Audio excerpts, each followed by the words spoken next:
مريح نفسيا من كل النواحي الا القعده. هي اهم حاجه اهم عنصر في المشروع انك تقعد، يعني حرفيا ارقد.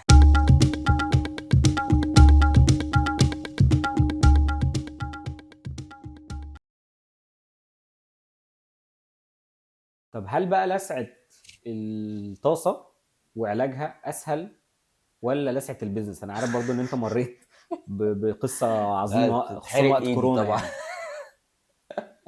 لا فشايف الاتنين ازاي؟ لسعة البيزنس ولا لسعة الطاسة؟ لا طبعا تتحرق ايدي زي ما بقول لك. يعني هو مش، لا لسعة البيزنس بتخسرك حاجات كتير جدا، يعني تخسرك، مم. يعني تخسرك يعني نفسك، فاهم؟ احنا جينا عملت زمان مشروع انا وواحد صاحبي من جامعة، صديق عزيز جدا، مم. عملنا كوركينج سبيس. مم. تمام. ف جبنا فنان رسم على الحيطان المكان كله، والمكان بقى ارت بيس، ناس انت عايزه تيجي تتصور فيه بس، مم. فاهم؟ تتصور بس عشان تاخد صورة مع الحيطة الجامدة جدا اللي احنا عندنا دي. مم. عملنا ماركتنج كامبين، عملنا كورسات انجليزي، عملنا حاجات كتير جدا. اللي اكتشفنا بعد زمن، يعني بعد تقريبا نص عمر المشروع، ان احنا فاشلين كل ده و didn't break even once، عشان احنا الكراسي مش مريحة. مش كنا جايبين كراسي القهوة، اوكي، تمام، خشب دي؟ خشب، يا اللي نهار ابيض. هي بتاعت مصنع الكراسي، كراسي الكارثة دي. اوكي. تمام. و it was intentional، يعني احنا هنجيب الكرسي ده عشان ده ارخص كرسي، واستنصحنا توفير بقى. هنلونه مم. فيبقى شكله حلو خلاص. اوكي. في حين ان انت انت بتكسب من كووركينج سبيس بناء على ان حاجتين: الناس بتيجي تقعد ساعات كتير، مم. تمام، وتاني حاجه الناس اللي بتيجي تقعد ساعات كتير دي تستريح في المكان فتيجي تقعد كل يوم. مم. فما فيش كونفينينس، فيش يوزر اكسبيرينس، الناس مش مرتاحه، محدش جه تاني.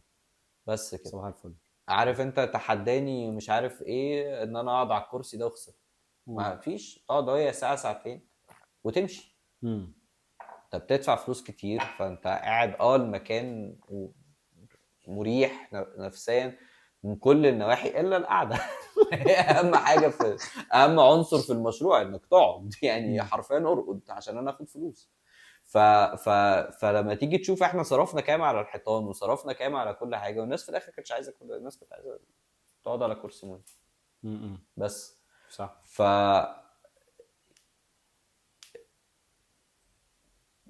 خسرنا ايه؟ لا خسرنا فلوس، خسرنا عمر. قعدنا سنتين في مشروع بنحاول نعالج كل حاجة فيه، لحد لما المعلومة دي بالصدفة البحتة قعدت مع حد كان عنده كووركينج سبيس في اكتوبر، وهو قالها لي كده. قال لي احنا بعد سنتين احنا اكتشفنا ان المشكلة في الكراسي، هم وقعوا في نفس المشكلة، اوكي. فانت فغيرنا اصلا ما الكراسي عرفتش كلها. الغلطه لما واحد قال لك لا اساسا؟ ما عرفتهاش. اوكي. عارف ده اللي هو عرفتها لما قفلنا. اصلا. احنا كنا اه يعني انتوا قفلنا. قفلتوا اصلا اه، بيزنس؟ وهو اوكي. كان بيحكي لي عن قصته مع السبيس بتاعته، انا بقول له انا طلاسم، انا لحد مش انا. عارف ايه السبب احنا يعني. قفلنا احنا قفلنا برضو عشان برضو ما نجيبش الموضوع في الكراسي بس. احنا قفلنا بسبب الكورونا، يعني اوكي. كوركينج سبيس وكورونا، كورنتين، الناس كلها في بيوتها، ما حدش بينزل وبتاع، فطبعا كان خلاص يلا صفي يا ابني بسرعه. هو مم. اصلا المشروع كان خسران. فبعد كده لما كنا بنتكلم، فانا كنت يعني كنت بقول له احنا قفلنا بسبب ايه، بس احنا في الحقيقه احنا قعدنا سنتين بنخسر بسبب كرسي. مم. انا بشوف الكرسي ده بتعصب. عارف انت اوكي. تكسره يعني. اوكي. بس فلا تخسرك ايه؟ تخسرك حاجات كتير جدا يعني. لو الموضوع ده كان شغال ما كناش هنقفل بعد الكورونا، كان هيبقى معانا ريسورسز تخلينا نقعد بعد كده. انما احنا ما كانش في حاجه نبكي عليها، احنا بقالنا سنتين بنخسر، فكتر خير الدنيا ان بعتت لنا كورونا عشان قفلت لنا تلموا المشروع الدور عشان يعني. توقف الخسائر مم. بس. هي ولكن دي، لو كان خلي شغال كنا بالك، نرجع تاني. دي من المشاكل اللي كتير من الناس بتقع فيها. اعتقد بيكون سببها ان انت زي ما في مثل كده يقول لك don't fall in love with your idea، فانت بتحب البيزنس بتاعك زي واحد من عيالك. لا انا ما كنتش بحبه. والله ما كنت بحب المشروع ده خالص. ما انت مش شايف بقى ان ايه المشكله؟ يعني انت بالظبط. فكره ان انت عندك بيزنس بيخسر لمده سنتين وما عندكش سبب مقنع لده او سبب حتى تحاول تعالجه، مم. ده في حد نفسه مشكله. لا بس هي نرجع لموضوعنا، ان هي فعلا احنا المشروع ده باظ على جرام ملح. ليه؟ ان احنا صرفنا مثلا على البروجكت ده ما يقارب للمليون جنيه، مليون جنيه ده ايام اللي ما قبل الدولار كان ب كورونا. 15 جنيه. اه. تمام. م. وكنا جايبين الكراسي دي كنا جايبين 40 كرسي ب 100 جنيه، ب 4000 جنيه. من المليون. من المليون يعني 4 على 1000. يعني اديتك 1000 جنيه، رحت جبت ب 4 جنيه كراسي. فاهم؟ بس فلما تيجي تبص يعني ما كانتش مشكله ريسورسز خالص، بس هي الفكره في كده، احنا فعلا عملنا كل حاجه والبروجكت كله باظ في الاخر على كرسي، الناس مش مستريحه. مهم. طب انت ازاي في البيزنس بقى اللي انت اشتغلت فيه قبل كده، يعني انا عارف انت اشتغلت في الترافل فتره برضو كبيره وحاجات تانية، ازاي بتقدر تعرف او تنصح، او مش بلاش تنصح عشان عارف انت ما بتحبش الكلمه دي، بس ازاي بتقدر ان انت تكتشف ان فعلا ايه هي المساكه او الهاندلر في البيزنس اه، عشان ما جرام تسقطهاش؟ الملح فين؟ اه، اجرام ملح فين من الاخر، اه. اللي بيها هل الكراسي فعلا، ولا هل الهاندلر، ولا هل ايه بالظبط؟ هو بقى يعني بعد ما اتلسعت هنا وهنا وفي كذا حاجه، فدلوقتي بقت ببص على الاكسسوار، بقت عقده. امم. ببص على الاكسسوار قبل ما اشوف الموضوع نفسه. اوكي. وبقيت بركز جدا جدا جدا في موضوع تجربه، مش بس العميل، امم. تجربه العميل وتجربه الموظف. اوكي. يعني مثلا في التخصص بتاعي مثلا، انت عارف انا بياع في الاصل. تمام. امم. ف برامج كتيره قوي بتساعد، في ادعاء ان في برامج كتير جدا بتساعد البياعين. امم. هم بيساعدوا البياعين ولا هيقرفوه؟ امم. يعني عارف انت الجمله اللي برامج هو ايه يعني؟ سي ار ام مثلا. اه، تولز يعني، تول اوكي. مثلا، في امم. تول مثلا سي ار ام مثلا، يجي يقول لك السي ار ام ده بص هيغير حياه البياع، هو ممكن يغير الاسوء. امم. يعني انت تيجي تبص دلوقتي مثلا 10 سنين شغال ولا 12 سنه شغال في السيلز،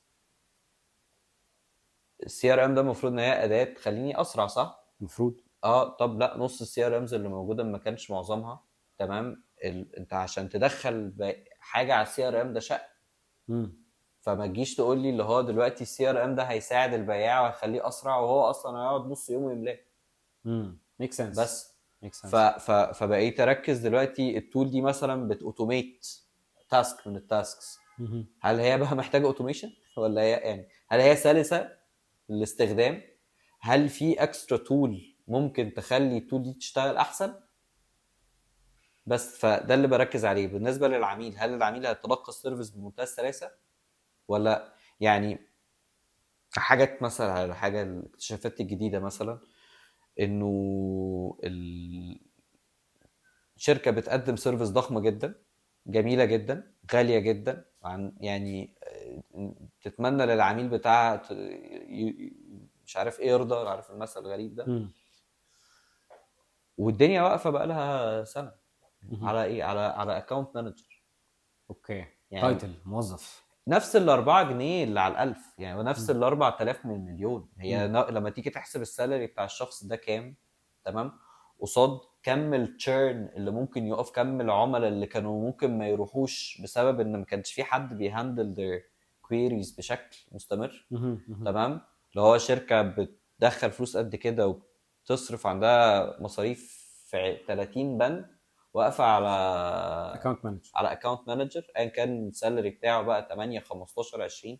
كل ده مش نسبة من اللي كان بيدخل الشركة. لا، الرول ده مهم جدا. اوكي. فهي بقت الموضوع يعني ركز في التفاصيل، الاكسسوارات هتضيف لك ايه، ان الاكسسوار قد يكون اهم من الشيء نفسه. او ممكن مش اهم، بس هو اللي هيساعدك تكمل البازل او تقدم الخدمه اكيد بشكل مش اهم، لان هو متكامل طالما يعني. مش هتشتريه لوحده ويشتغل يبقى هو مش اهم. صح. تمام. بس فعلا اللي هو يعني ما في حاجات صغيره دي بقت هي دي اللي بركز فيها اول حاجه. امم. ممكن نقول ان مش كل التوفير حلو زي ما بيقولوا، وفي مخاطر ممكن تقع فيها بسبب، هنا بقى مش هيبقى توفير، هيبقى ان انت ما حسبتهاش صح، او انت خدت ريسك اكبر من قدراتك في ان انت تتحمل المخاطر بتاعتك. زي مثال، نرجع تاني للطاس، ان انت اه. اتلسعت، او كارثي خلتك تخسر بيزنس صرفت عليه مليون جنيه، او حاجات كتير قوي. مم. اوكي.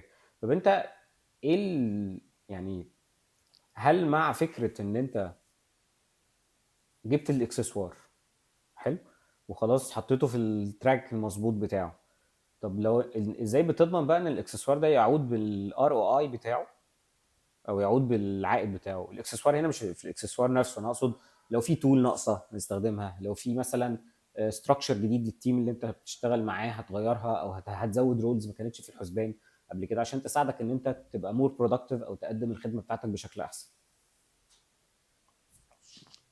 يعني ما عنديش فورمولا واضحه يعني، بس انا اقول لك ان انت لازم كل فتره لازم تقف كده مكانك، ترجع تبص للصوره من بعيد خالص، تشوف مم. المشاكل فين، تشوف ايه الحلول اللي ممكن تستخدمها وتجرب. اوكي. اسال يعني، اسال التيم بتاعك، اسال العملاء بتوعك، اسال المنتورز ادفايزرز، يعني لازم يبقى في رغي كتير قوي، مم. بحيث ان انت ترجع كل شويه تشوف يا جماعه الحته دي ناقصها اكسسوار. عارف انت لما بترسم لوحه اللي هو باصص من قريب قوي، تك ترجع كده لورا، فاهم؟ بص لا في حاجه ناقصه هنا، ممكن نزود حاجه هنا، ممكن نقل مم. حاجه هنا، دي من وهكذا. الحاجات اللي بتكلم فيها كتير مع الناس اللي بشتغل معاهم في الفتره الحاليه، التيمز اللي بشتغل معاها، ان هو انت احيانا لما بتدخل في التفاصيل، مهم ان انت تدخل في التفاصيل اكيد عشان تبقى فاهم تفاصيل الشغلانه، اللي هو زي ما بيقولوا تشمر ايدك وتدخل في مم. الموضوع وتشوف الاوبريشن بتاعها ماشي ازاي. بس كتير من الاحيان لو غرقت في التفاصيل مش هتفقد رؤيتك العامه، فلازم تاخد خطوه لورا وتشوف الصوره كامله. هل احنا كنا ماشيين في تراك صح، ولا احنا غرقنا في تفاصيل فنسينا الصوره الكامله؟ بس عارف نرجع للطبيخ، عارف انت لما بتعمل حاجه فبتدوق كل شويه يعني مم. عارف لو هو انت محتاج، انا بحس كده لو هو انت بتيجي تطبخ تعمل حاجه صوص مثلا، مهم. تمام؟ ف ريسبي موجود، بس يعني الموضوع مش ريسبي بس، مهم. انت لازم تحط شويه ملح وتدوق كده بطرف صباعك، لا عايزه ملح تاني، طب لا الفليفر مش قويه، فتجيب تتبيله تاني مثلا روزماري مثلا، مم. تشوف كده ها هيعمل ايه، بنجرب على سكيل صغير، يعني هي طبخه، فاهم؟ زي الرز اللبن ابو مستكه مثلا. لا رز بلبن ومستكة ده قصه طويله جدا موضوع ده كبير. مأساة. اوكي، اه انترستنج. طب يعني ممكن برضو من الحاجات اللي انا اتعلمتها في سواء بقى اللي هو الدخول في التفاصيل، او ان احنا نخرج بره ندوق الاكله، او نشوف البيزنس من بره شكله عامل ازاي، سؤال اللي هو دايما بتساله من ناس كتير، اللي هو انت بتاخد ريسك ازاي او بتقيس الريسك ازاي؟ فاللي هو ايه مفهوم اكبر ريسك عند الناس؟ اللي هو انت ممكن تبقى الطاسه ده ريسك، ان انت استثمرت مبلغ في الطاسه دي. ان انت تنزل من البيت احيانا بيبقى ريسك، يعني وقت كورونا بقى والناس بتبقى عيانه وانت صعب تخش في مكان زحمه وحاجات زي كده. فهل انت عندك definition of risk، او شايف ايه هو الريسك؟ يعني مش definition of risk، كلنا عارفين يعني ايه ريسك، يعني حاجة خطر، فاهم؟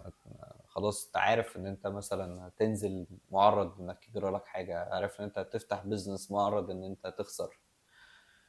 مشكلتي في تعامل الناس مع الريسك مم. واتيتيود اللي هو بيقول لك انا ريسك تيكر، تمام؟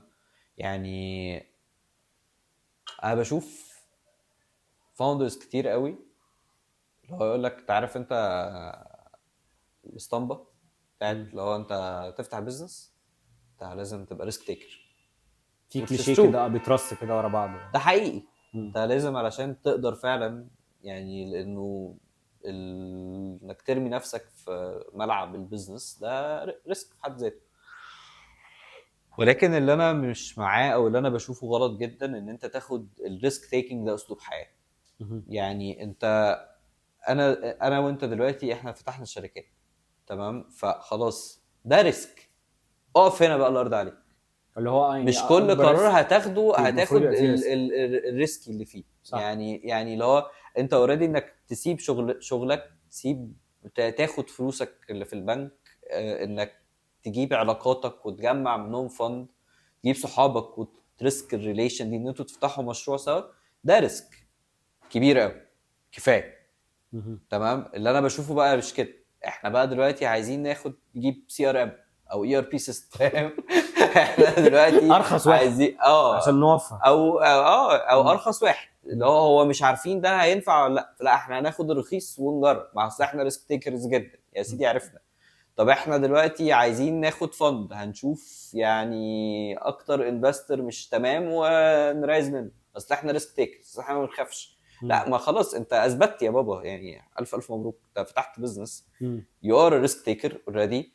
ده الوقت بقى ان انت خلاص مش هتكمل حياتك كده، ده الوقت ان مم. انت تبدا بقى خلاص تخلي بالك لان هي مش ناقصه صح. يعني انت اوريدي دخلت حته جديده وبتعمل غالبا، يعني لو احنا بقى بنتكلم على تك ستارت ابس فغالبا واخد تشالنج يا اما الناس كلها واخداه، فيعني اوريدي في عندك كومبيتيشن باديه كتيره قوي من الاول، يا اما العكس خالص انت بتعمل حد ما حاجه كنتش عملها قبل كده. مش ده الوقت اللي احنا مش هقول لك نتفزلك، نستعرض قدراتنا في ان احنا ممكن نصعب الحياه على نفسنا.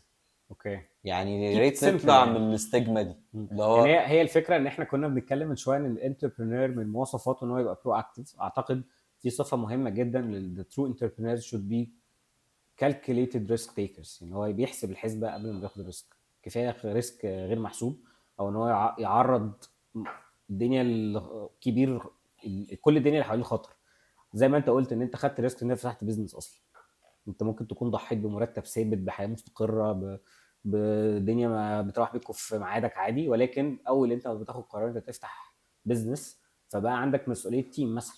انت تخيل انت في ناس مسؤوله في رقبتك، مش عيالك ومراتك بس، ده انت في بيوت هي دي مفتوحه. النقطة. أنا كحد هاخد ريسك، أنا أخدت ريسك في حياتي أنا. ما خدهاش على حساب ناس تانية. بالظبط، إن أنا صح. مش هاخد ريسك بالشركة كلها. يلا صح. يا جماعة، أصل أنا قررت ما أروح في داهية تاخدكم طب معايا. روح لوحدك. روح لوحدك، أنا مش جاي أنا أروح في داهية يعني. صح. فاللي هو أنت أخدت ريسك أوريدي، ده ودي نقطة مهمة جدا، إن هو أنت بتاخد ريسك شخصي، انما ما بتاخدش ريسك بالشركه، مش بتغامر بالشركه، انت مش لازم تلعب قمار بالشركه كلها. صح. اوقات يعني اوقات ظهرك بيبقى الحيطه، تحتاج تاخد قرارات يعني فيها مغامره شويه، بس مش عاطل في باطل. مش ده النورمال المفروض يعني. يعني مش عاطل في باطل، يعني اللي هو لما تتحط في موقف يا سيدي فعلا هم يعني انت هتلاقي مثلا، اقول لك على حاجه، الناس الكبار، الفاوندرز الكبار اللي وصلوا لحاجات كبيره، هتلاقي لما بيجي مثلا في انترفيو، ولا كتب كتاب، ولا طلع في بابليك توك، ولا ايا كان، بيحكي لك عن نوع مغامرتين في حياته. مم. تمام، انما انت للاسف بتشوف ناس بتعمل مغامرتين في اليوم. بجد والله، اللي هو يعني هو الراجل بيبقى يقول لك انا عملت مش عارف 7 ستارت ابس وعملت كذا، وهنا غامرت بكذا، وهنا غامرت بكذا، انما انت مش هنا الصبح غامرت بكذا وبالليل غامرت بكذا وتاني يوم اوكي. غامرت لا، الموضوع بيتاخد بشكل، لا يعني انت ديفنتلي انك تاخد مغامره او تاخد طريق مش دايركت، دي شطاره. بس عاطل في باطل، لا انا ما اثقش فيك، ما اشتغلش معاك لا كعميل، ولا كفندر، ولا كموظف معايا في الشركه، صح. ولا ككو فاوندر. صح. في ريسك كتير انت صح بيتاخد في الحياه عموما، ودي من الحاجات اللي ممكن اقول لك ان انا ممكن اكون بلوم عليها ناس اعرفها حتى في حياتي، اللي هو خلي بالك انت ممكن فعلا تاخد خطوه تخيش بيها في حيط. انت ماشي مسؤول عن نفسك، بس في ناس مربوطه في رقبتك زي ما بيقولوا، ولا على قد الناس القريبين قوي منك انت بقى شايل شيلتك معاهم. ولكن لما الموضوع بيتخطى الاطار الصغير جدا او الضيق بتاعك، لا الموضوع بيبقى فعلا الخطوره بتاعته بتبقى اصعب كتير. وحتى نفسيا زي ما انت قلت ان ممكن البيزنس يقلب معاك بان انت خساره نفسيه، ان انت خلاص بقى انت ما يعني ممكن عارف نفسيا تدمر يعني. بيتحول، عارف انت يقول لك ادرينالين جانكي، عارف انت الناس اللي بتجري مم. بالسواقه، عاطل في باطل. مم. هو الجري مطلوب، احنا كلنا بنسوق وكلنا لازم بس مش نجري. دايما يعني. بالظبط مم. بالظبط، فانت مم. انت تعالى نقيس كده الموضوع، اللي هو انت في مثلا مشوار، يعني مشوار انت في العادي بتجري بسرعه شويه، ده مم. عادي، ما مطلوب. انت كانتربرينور، كفاوندر، انت ما ينفعش تمشي بنفس البيس بتاع ناس تانية، اكيد لازم طبعا. تبقى اسرع. صح. تمام، دي حاجه مطلوبه، ولكن مش السرعه اللي اللي تموتك او تموت ناس يعني. بالظبط. صح. ليه؟ لان انت عارف انت الموضوع هيتحول، يعني هناخد ده كاكزامبل، فانت اكيد مش عايز تبقى الراجل اللي هو الراجل بتاع فيلم صعيدي في الجامعه الامريكيه، يا حاج ما تمشي شويه، العربيه دي واخده هوا، ما تمشي يا حاج. بسرعه يا حاج الله يخليك يا عم، الشارع فاضي. جميل يا بيه. اكيد ده مش هينفع. مم. ده مش هقول لك حتى ده تراديشنال موديل، ده موديل كشك سجاير حلو قوي كده جميل، اللي هو الراجل قاعد بيع براحته. مم. ولكن في نفس الوقت انت مش هتبقى نيد فور سبيد، تمام، لان انت مش راكب عربياتهم ولا بتعرف تسوق سواقتهم. مم. تمام. وفي نفس الوقت انت مش عايز تبقى الشخص اللي في حياتنا كلنا، عارف صاحبك اللي انت مش عايز تركب معاه العربيه، اللي هو لو مم. هتموت اخر واحد تركب معاه العربيه في ناس هو. كده للاسف. لو في ناس كانت، لو انا حصل لي حاجه دلوقتي، فان ده اخر انا واحد اكلمه يلحقني. اللي هو يعني ان انا اعيش او اموت دي لسه فيها يعني بايد ربنا، بس اللي هو هركب مع الراجل ده انا ميت عارف. فاللي هو فده من تيجي ترفلكتد على البيزنس، صدقني لا هتلاقي حد عايز يشتغل معاك، لا في موظفين عايزين زي بالظبط كده، مش حد عايز يركب مع الراجل ده ومحدش عايز يشتغل مع الراجل ده. صح صح. بس اللي هو يعني اللي هو لا ده هيودينا في ده. هيطلع لك الصبح فكره مجنونه يقول لك يلا يا شباب يلا مغامره يلا نعمل يلا نسوي هنرينج ذا بيل وهنعمل وهنسوي بتاع ترينج في دماغك ان شاء الله. بمناسبه الطبخ والطاسه، امم عايز احكي لك على موضوع بقى. انت عارف انا بحب ساعات اخش المطبخ واعمل وحاجات، وبقى لي فتره متابع كده برامج طبخ اخر انجازات تيستنج الاكل وحاجات زي كده. جبت طاسه بصراحه لا، بس عملت مصيبه اكبر هحكي لك عليها. يعني ان المطبخ ضرب يعني بحب اخش في تفاصيل الاوبريشن عموما، واللي هو دي بقى هتتعمل ازاي وهتتنفذ ازاي، حتى لو مش هعملها بايدي، بس بحب ابقى عارف دي تتنفذ ازاي علشان نقدر نإليمينيت لو في مشكله متوقع انها تحصل، او لو في خبير محتاجين نجيبه نساله. تقول لك ان هي ما بتقفش على حد، والسيلز بتاعت الشركه ما بتقفش على حد، هي ما بتقفش على حد ده اكيد، بس بتتاثر جدا. ولكن لما يبقى خلاص انت بتعرف تطلع منتج للعميل او الزبون اللي محتاجه منك، انت لازم تحافظ دايما ان الموضوع بتاعك يبقى رايق.